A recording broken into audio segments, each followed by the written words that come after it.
পবিত্র কোরআনে আল্লাহ সুবহানাহু ওয়া তাআলা বলেছেন যে তোমরা ছিলে মৃত, তারপর তোমাদেরকে জীবিত করা হয়েছে।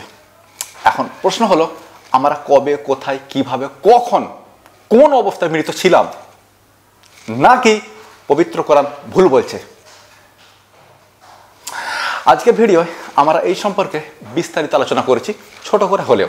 এখন আপনার দায়িত্ব সম্পূর্ণ ভিডিওটা মনোযোগ সহকারে দেখা, আর যদি মনে হয় ভিডিওটা ইনফরমেটিভ, তথ্যবহুল, দিন এবং জাতির জন্য কল্যাণকর, যদি মনে করেন যে পবিত্র কোরআনের এই ধরনের ব্যাখ্যা আপনি কখনো শোনেননি, তাহলে ভিডিওটা অবশ্যই শেয়ার করুন। কারণ এই ভিডিও শেয়ারের মাধ্যমে আপনি দিন প্রচারকের ভূমিকা পালন করতে পারেন, আর দিন প্রচার করা ফরজ, এটা আপনার উপরে ইমানি দায়িত্ব, ইমানি কর্তব্য।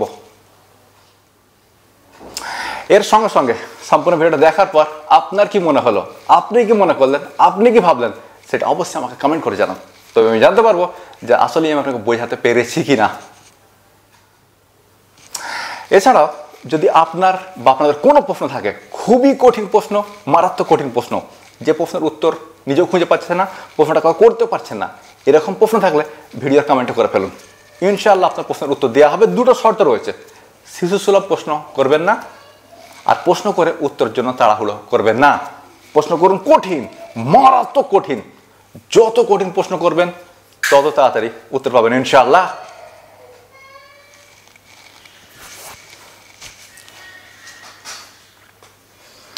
বাগিচায় বুলবুলি তুই ফুল শাখাতে দিসনে আজি দোল। বাগিচায় বুলবুলি তুই ফুল শাখাতে দিসনে আজি দোল। আজও তার ফুলকলিদের ঘুম টোটেনি, তন্দাতে বিলোল। বাগিচায় বুলবুলি তুই ফুল শাখাতে দিসনে আজি দোল। কি দারুণ লাইন বলুন, এটা নজরুল গীতি। চলুন বক্তব্য শুরু করা যাক। আসসালামু আলাইকুম। আমাদের একজন ভাই খুব সুন্দর একটা প্রশ্ন পাঠিয়েছেন। ভাই বলেছেন যে হোসেন কোরআনী ভাই, পবিত্র কোরআনের 2 নম্বর সূরা বাকারার 28 নম্বর আয়াতে আল্লাহ সুবহানাহু ওয়া তাআলা বলছেন যে তোমরা মৃত ছিলে, তারপর তোমাদেরকে জীবিত করা হয়েছে। এখন প্রশ্ন হলো, আমরা কবে এবং কখন মৃত ছিলাম, অথবা কিভাবে, কোন অবস্থায়, কোথায় মৃত ছিলাম? দারুণ প্রশ্ন। আমাদের আলেমরা দেখবেন মাঝে মধ্যে বলে যে আরবি না জানলে কোরআন বোঝা সম্ভব নয়, আরবি না জানলে কোরআন বোঝা সম্ভব নয়, অথবা আলেম না হলে কোরআন বোঝা সম্ভব নয়, এরকম একটা দাবি তারা করে থাকে। কিন্তু বাস্তব কথা হলো, বিজ্ঞান না জানলে কোরআন বোঝা সম্ভব নয়। এখন প্রশ্ন হচ্ছে কেন? পবিত্র কোরআনে 36 নম্বর সূরা ইয়াসিনের 2 নম্বর আয়াত আল্লাহ সুবহানাহু ওয়া তাআলা বলছেন যে ওয়াল কুরআনিল হাকিম, বিজ্ঞানময় কোরআনের শপথ, মানে পবিত্র কোরআন বিজ্ঞানময়। 54 নম্বর সূরা কামারের 5 নম্বর আয়াত আল্লাহ সুবহানাহু ওয়া তাআলা বলছেন যে হিকমাতুন বালিগা, পবিত্র কোরআন বিজ্ঞানে পরিপূর্ণ। সুতরাং বিজ্ঞান না বুঝলে কোরআন কখনোই বোঝা সম্ভব নয়।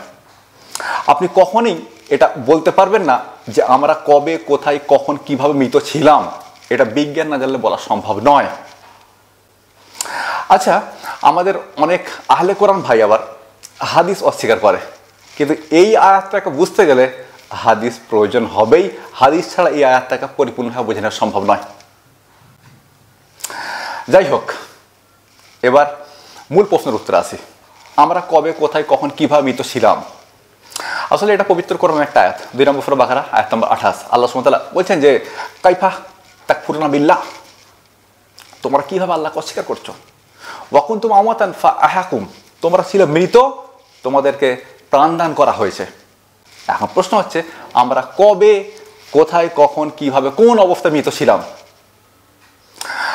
ঘটনা হচ্ছে এরকম ভাই, আমাদের শরীরে মায়ের পেটে যখন আমরা আর্লি স্টেজে থাকি, মানে একদম 1-2 সপ্তাহের ভ্রূণ অবস্থায় যখন আমরা থাকি, তখনই আমাদের শরীরে নার্ভাস সিস্টেম ডেভেলপ হওয়া স্টার্ট হয়ে যায়, শুরু হয়ে যায়। এবং নার্ভাস সিস্টেম ডেভেলপ হতে হতে হতে হতে হতে হতে হতে হতে হতে হতে হতে হতে হতে 4 মাস সময় লেগে যায়। 4 মাস বয়সে যখন আমরা মায়ের পেটে থাকি, 4 মাস বয়সে আমাদের নার্ভাস সিস্টেম স্টার্ট হয়, মানে কাজ করা শুরু করে। আর্লি অবস্থা থেকে ডেভেলপ হওয়া শুরু হয়, কাজ করা শুরু করে 4 মাস বয়স থেকে। আর এজন্য আমরা মায়ের পেটে 4 মাস বয়স থেকে নড়তে শুরু করি, এমনকি 4 মাস বয়স থেকে আমরা শুনতেও পাই, 5 মাস বয়স আমরা দেখতেও পাই। পবিত্র কোরআনে এই মর্মে আয়াত রয়েছে। কোথায় আয়াতটা আছে? এটা হচ্ছে পবিত্র কোরআনের 76 নম্বর সূরা, সূরা দাহার। এই সূরার আরেক নাম হলো সূরা ইনসান।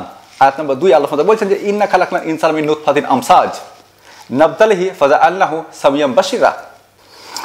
নিশ্চয়ই আমরা মানুষকে সৃষ্টি করেছি জাইগোট থেকে, মিলিত গ্যামেট থেকে, জাইগোট থেকে, এবং তারপর তাদেরকে দেয়া হয়েছে প্রথমে শ্রবণ শক্তি, তারপর দৃষ্টিশক্তি।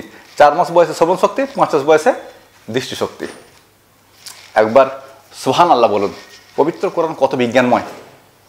আর আরেকবার সুবহানাল্লাহ বলুন, কি সুন্দরভাবে বক্তব্যটা আমি আপনার সামনে পেশ করছি। এভাবে বক্তব্য পেশ করা ছেলে খেলা কথা নয়, এটা অনেক কঠিন কাজ। যাই হোক, তো ঘটনা হচ্ছে এরকম, বুখারীতে একটা হাদিস রয়েছে 32-8, মানে 3208 নম্বর হাদিস, কিতাবু বাদুল খালাকা, যেখানে বলা হচ্ছে যে আমরা মায়ের পেটে যখন 4 মাস বয়স পর্যন্ত থাকি তখন একটা ফেরেশতা আসে। ফেরেশতা এসে আমরা কি করব, কিভাবে চলবো, কিভাবে বলবো, ইত্যাদি ইত্যাদি ইত্যাদি ইত্যাদি সমস্ত কিছু লিপিবদ্ধ করেন আল্লাহ সুবহানাহু ওয়া তাআলাকে জিজ্ঞেস করে।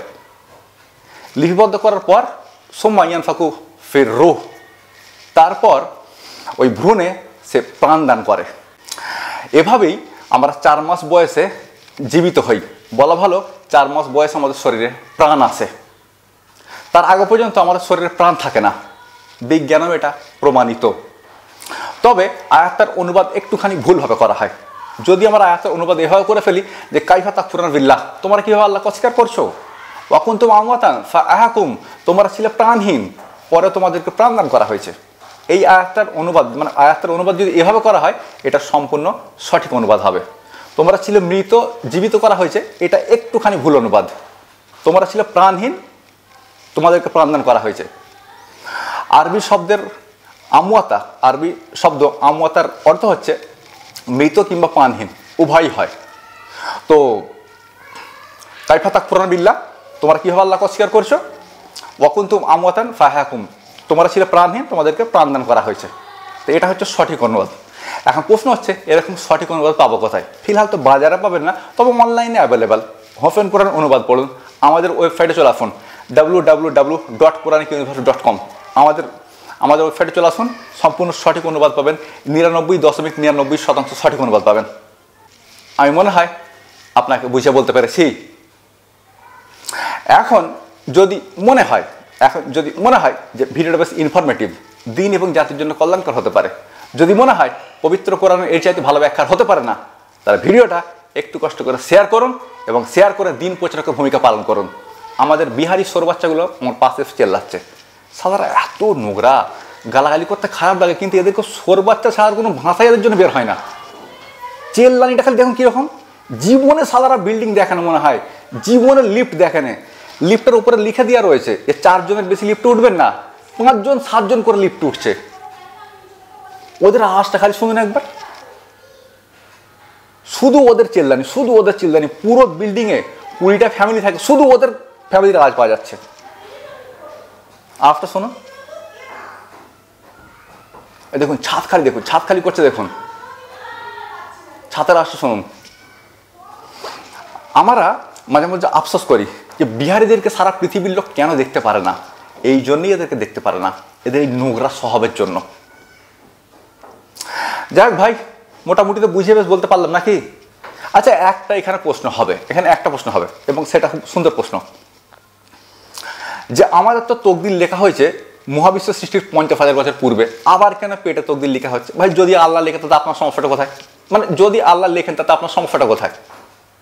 আল্লাহ সুবহানাহু ওয়া তাআলা আগে লিখেছেন, যেটাকে আমরা লহে মাহফুজ বলি, মহাবিশ্ব সৃষ্টি 50,000 বছর আগে, তারপর মায়ের পেটে লিখবেন, তারপর আমরা যখন মায়ের পেট থেকে বের হব আমাদের ফেরেশতা রয়েছে তারা লিখবে, আবার আল্লাহ ভিডিও রেকর্ডিং করছেন। তো আচ্ছা, আপনার সমস্যা কোথায়? আল্লাহ 2বারের জায়গায় 5 বার লিখবে, আপনার সমস্যা কোথায়? চলুন বক্তব্য শেষ করছি, দেখা হবে অন্য কোনো পর্বে অথবা অন্য কোনো ভিডিওতে। ততক্ষণের জন্য আমার জন্য দোয়া করতে পারেন, আর করা উচিত। এরকম মানুষ পাবেন না যে এরকম গুছিয়ে সুচিয়ে আপনার সামনে বক্তব্যটা পেশ করবে, এটা সম্ভব না, এটা খুব কঠিন কাজ। সুতরাং দোয়া করতেই থাকুন। আর না করলে গিয়ে মারধর করে আসবো, সত্যি বলছি।